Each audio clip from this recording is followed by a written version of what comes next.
MDMA കേസിൽ ഉൾപ്പെട്ട് ജാമ്യത്തിലിറങ്ങിയ പ്രതി 4.4 gram MDMAയുമായി അറസ്റ്റിൽ. കരുളായി ഹൈസ്കൂൾ കുന്ന് സ്വദേശി കൊളപ്പറ്റ റംസാനെയാണ് SI TP മുസ്തഫ അറസ്റ്റ് ചെയ്തത്.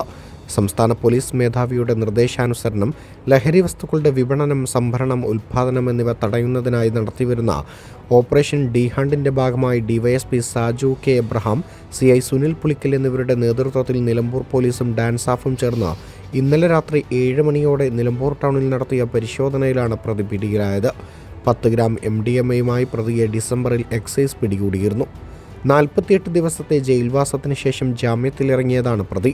17 ഗ്രാം MDMA പിടികൂടിയ സംഭവത്തിൽ പ്രതിക്കെതിരെ വഴിക്കടവ് സ്റ്റേഷനിലും കേസ് നിലവിലുണ്ട്. ബംഗളൂരുവിൽ നിന്നും കൊണ്ടുവരുന്ന MDMA ഗ്രാമിന് 3000 രൂപ നിരക്കിലാണ് പ്രതി വിൽപ്പന നടത്തിവരുന്നത്. പ്രതിയെ നിലമ്പൂർ കോടതിയിൽ ഹാജരാക്കും. CPOമാരായ Vivek CV, Shoukath K, DANSAF അംഗങ്ങളായ Sunil NP, Abhilash Kaippini, KT Ashif Ali, T Nibin Das, Jio Jacob എന്നിവരും ചേർന്നാണ് പ്രതിയെ പിടികൂടിയത്.